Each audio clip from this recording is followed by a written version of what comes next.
Hi, everyone. Welcome back to Tales of a TC. I am joined by my beautiful co host, Ella Ray. Hello, hello. And today we are going to cover a situation that keeps coming to us with the rise of foreclosures. And it always looks about 3 days before auction. Seller finally realizes they don't have any other options and they contact the investor and they're like, okay, I am ready to move forward. Well, we have a foreclosure in 3 days. And so we're going to kind of go over what that looks like on our side and really try to provide education to ensure that everybody is on the same page. Are you ready? Yes, I am ready. Awesome. So when you have an investor come to you with this sort of situation, what are you looking for from them? Well, number one, I need to make sure that the seller is on board. So I want to be in touch with the seller as soon as possible and just make sure that we're all on the same page in terms of what the situation looks like, what the expected outcome is, and just make sure that we're managing expectations properly from there on out. And I understand what my role is, and they understand what we're going to be doing and working together to get the foreclosure stopped. So everybody has to be on board. That's number one. 100%. And another thing I've also found is that some of these trustees or mortgage companies require wet signed signatures. So usually my clients will call me the second the seller says, I'm on board. And we'll look up, like, I know, like Planet Home Lending, for example, has their own third party authorization. And so Hmm. I will look up to make sure we have everything we need, that we know if the trustee needs something special, like some of them require a picture of the driver's license, so that when we are getting that information, we're collecting all of that as soon as possible Right. to hit the ground running. And better to be over prepared than under prepared, right? So definitely a lot of legwork up front to set the scene and make sure that we have everything we're going to need. And that's one thing that I've noticed across different lenders is that, sometimes we'll say, oh, well, I'll just get a digital signature of something, of a third party authorization, and then you go to the lender and they're like, no, we need a wet signature. So I try to just, I think it's good practice just to get them all wet signed. Say, hey, just sign this document, print it out, sign it, send me a picture, and I'll turn it into a PDF and get the license, and we should be good to go. And important to get power of attorney. Sorry, not a power of attorney, a third party authorization for the lender as well as for the trustee, right? Because oftentimes at this stage in the game, it's already with a trustee, aka foreclosure attorney. So making sure that we all have all of those documents in place is important. Gets the scene going, gets the ball going, and we can then do everything that we need to do. So Yes. And I really want to highlight that sometimes, even when we get those authorizations, some of these banks, especially when we're in those final hours, some of the banks or foreclosure attorneys are going to say, oh, well, it takes us 48 hours to approve this. And so that's where the seller buy in is imperative, because sometimes we still have to call with the seller on the phone every single time. And I don't know about you, but I am the type that as soon as I talk to one agent and I have an answer, I just call right back and talk to another agent. exactly. Or you're bouncing between calling the attorney and calling the bank until somebody starts giving you movement, because the Right. squeaky wheel gets the oil, right? Right. And that's super important to note is that you have to be persistent, especially when you're on a limited timeline. So making sure that you keep that ball rolling. Like if someone tells me, okay, we'll get this in like an hour, at an hour and like 5 minutes, I'm already calling them because it's like, okay, hey, you said you needed an hour. Do we have this done? Can we move forward? And that's really important is getting the proper information because oftentimes you'll get wrong information from agents. So, I find that if I get an agent who doesn't really understand the process and, it's not giving me the answers that I'm looking for, I will finish talking to them, hang up, and call somebody else until I get those proper answers, or I'll ask them for, a manager to talk to. So that's very important to keep that ball rolling and making sure that everybody's on the same page. And then, also getting like maybe an email address so that you can send a recap of like, hey, this was our conversation. This is what we need to do.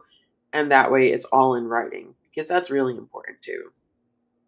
And it gives you another point of poking, right? Like if Right. I can email you and I can call you, oh, you need a fax? I'll send you a fax. Like, and so sometimes I'll for me send you a pigeon carrier if you need it. yes, I'll play the boombox outside your house, whatever you need. Like, and so sometimes I think that I'll talk to investors that kind of are scared away at the cost of stopping a last minute foreclosure. And I think that they don't really understand that we stop everything. Right. And so whether this foreclosure is stopped or not, we have spent sometimes days. And sometimes I got to tell you, I don't know if I just have a curse, but sometimes we don't get the all clear until the morning of the auction. And Like so 5 minutes beforehand. yes. And so I am like sweating the whole time. I At know. this point, we talked to the seller so many times. We're like best friends and like we're in it. Um, Right. Right. And there's so many people that you have to talk to too. It's not just the bank, it's also the trustee, and oftentimes it's the sheriff's department too, because they're the ones like doing the sheriff sales, right? So we have to talk to them and make sure, hey, we got the okay from the trustee. They're stopping the sale. Like, just want to make sure you don't have this on the docket anymore. Because then we run into the instances where, hey, the bank said okay, we're not gonna foreclose, we're gonna pause on this. The trustee says the same thing, but then the sheriff goes and sells the property anyway, and now we have to get the sale recanted. So that's very problematic as well. So making sure that anybody and everybody, I don't care if you're like the clerk, you're getting an email. Like everybody's getting an email because we all need to know this is done. Like we're looking to stop this, or it has been stopped and they're no longer pursuing foreclosure. So the communication, I think, is key, and we do have to drop everything. Like it doesn't matter what other files we have; it could be closing like the day after tomorrow. If the auction is today, I'm like not answering anybody else's call until I can make sure that this auction is stopped. absolutely. And I think it's important to note that in an effort, I've had a lot of investors come to me that are buying the house sub two and that are wanting to submit cash contracts for their sub two transactions. And there is a level of fraud to that when Right, you are not like if you're purchasing cash and you want to submit a proof of funds and a cash contract and you do all of that, that's one thing. But if you're trying to purchase sub two, other than just requesting the postponement of the auction, the best option is for us to get a reinstatement and have that reinstatement paid in time to stop the auction. right, right. I think that's going to be key, is making sure, because I understand, and I've heard people are doing that as well, getting a cash contract saying, hey, we've got this under contract, even going as far as getting a settlement statement from a title company, right, to show that they're purchasing this cash, in order to buy time to stop the sale. And that's not something that I would ever recommend. I think it's dangerous territory. And, I think the best thing to do is just make sure that everybody is on board and everybody understands that we're looking to reinstate this. Homeowner would like to stay in their home. Can we go ahead and get this done? And, we do what we can, right? But we definitely make sure that everybody is on the same page. And that's why it's important to have that initial conversation at first, right? See exactly what are we looking to do here and how do you want to Right. go about doing this? And it's also really important to have a great relationship with whoever you're going to be closing with because a lot of times we've Right. sent in reinstatements before we've closed, but we did that knowing that we secured security documents against the property.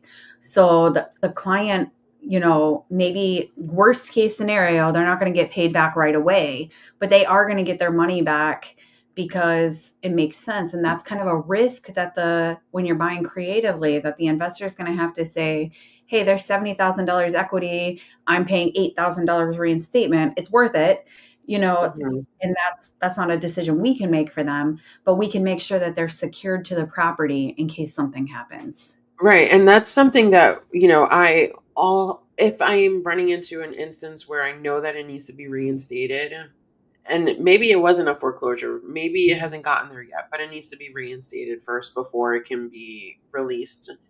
Um, One of the things that we'll end up doing, and then we work with particular title companies that will do this, they'll do a two-part close. So seller, buyer, everybody signs all the docs, everything is notarized, and they get sent back to the title company and they'll hold on to it.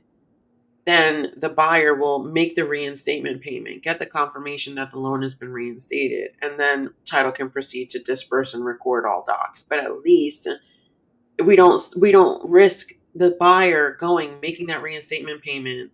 Maybe it's $20,000. Who knows what it is, right? And then the seller is saying, well, thanks, see ya, appreciate you, Right. because we've already got all the documents signed.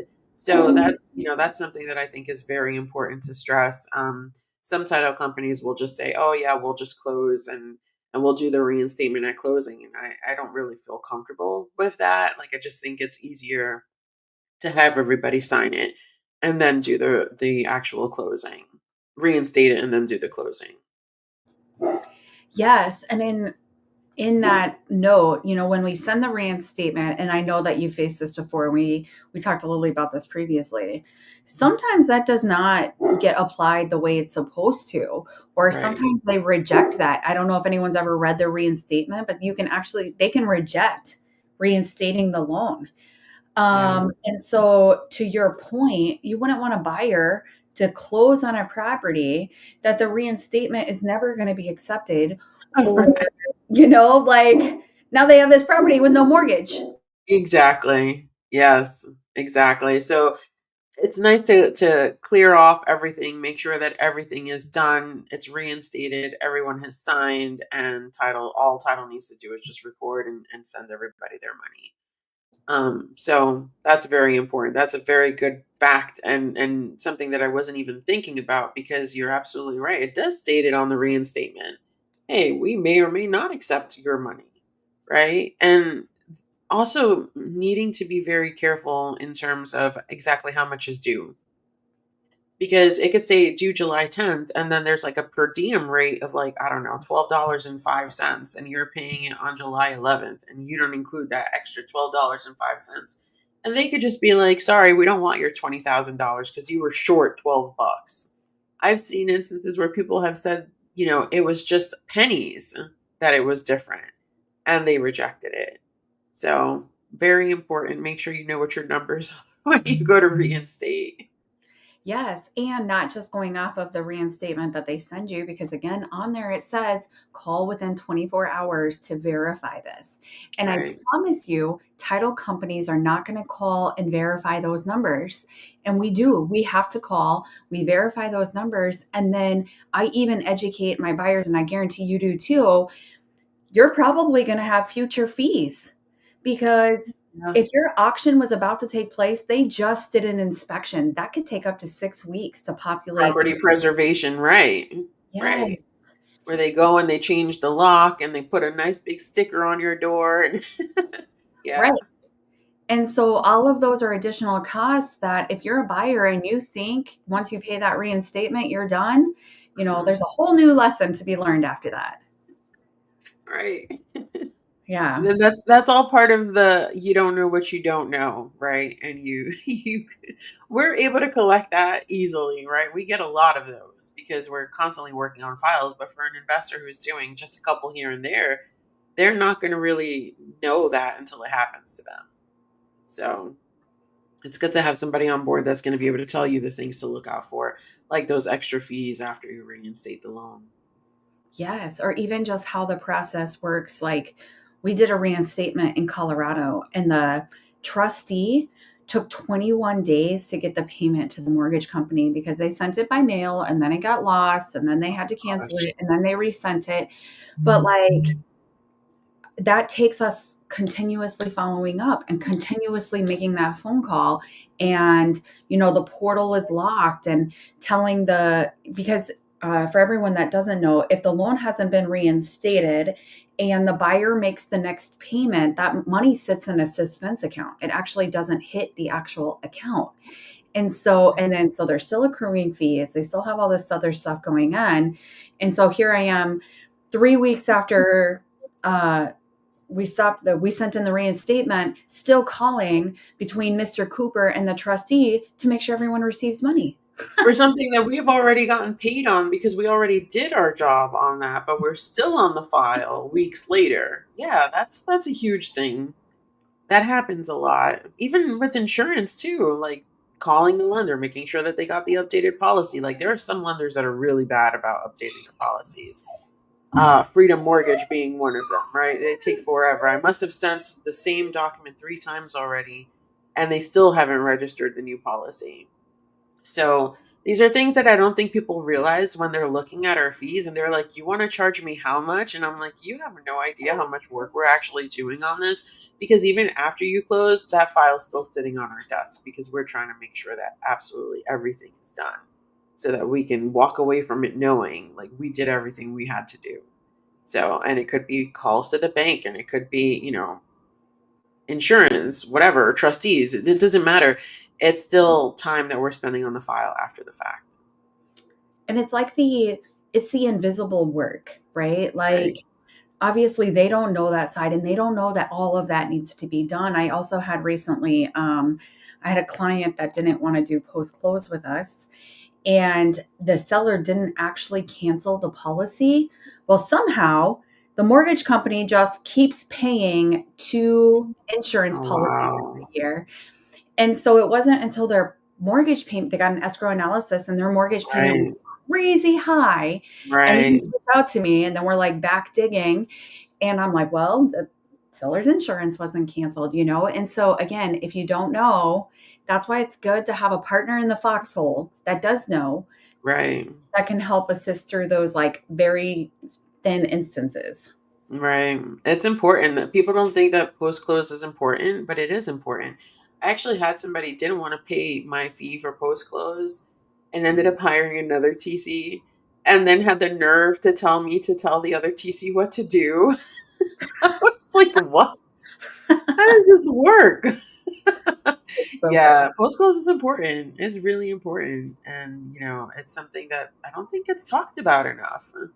I think people think post close is just, oh, yeah, letting the lender know that we have a POA or sending a third party authorization or whatever the case is, whatever it is that they want to do at that point in time. But they don't, nobody discusses it. Changing the email address and the phone number and the address for the correspondence on the mortgage portal. Like, that there was some talk recently of ways that mortgage companies are tracking changes. And one of the things that they're looking at is the email addresses that are being used. So if you're like 123 Main Street LLC at gmail.com, they're going to look at that and they're going to wonder what happened here. Right. So it's definitely something that I recommend everybody look into is doing post close for sure. Oh, absolutely. Well, on top of that, we've had times where um, making sure, first of all, I really encourage all of my buyers to pay their insurance a year ahead, right? Like when you buy that policy, just pay it. That way it doesn't mess up your escrow later. Like when you buy a property, just pay for a year of insurance. But if for some reason you decide not to and you decide to have it escrowed, I've had so many instances that the check from the mortgage company does not make it to the insurance company appropriately because the mortgage company is going to have the seller's name and the insurance company has the buyer's name. And sometimes when they don't align, those don't get cashed appropriately. And there's been times that we've spent months chasing back and forth between the mortgage company and the insurance company to make sure that they get paid. Yeah. Like our investors that are off to their third, fourth, fifth next deal are not thinking about the insurance payment on that first deal. Right. Yeah. I actually went through something like this yesterday where I was on the phone with Freedom Mortgage for like half an hour and I had to hang up because I had another call that I had to make. But it's time consuming.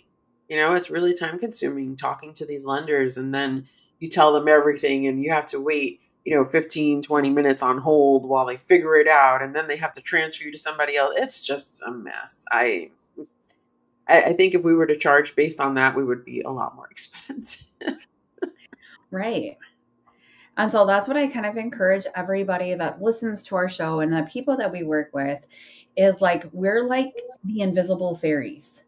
Like, you just see all of the magic happen in front of you. And like, you want to keep it that way. You want to hire Right. people that make you think that these things are easy. Exactly. Exactly. And that's what we get paid to do. So, yeah, That's I agree with you 100% on that. It's the well, invisible work. that's right. Well, it all starts with if you need that foreclosure stopped and just making sure you get everything done you need to get done. And then Ella and I will take care of you guys all the way through and then some. I'm sure I still Right. have clients that when they get their escrow analysis, every year we sit down and we go through it so they can understand it. And like that partnership never, it really is a partnership and it never ends. It is. You're right. It does. It does. It lasts a long time, which I love. I think that most of my clients have become my friends. So it's awesome. It's a great relationship. It is. So if you need help, be sure to reach out to us and we hope you have a great day. It's nice seeing you again, Amanda. You too.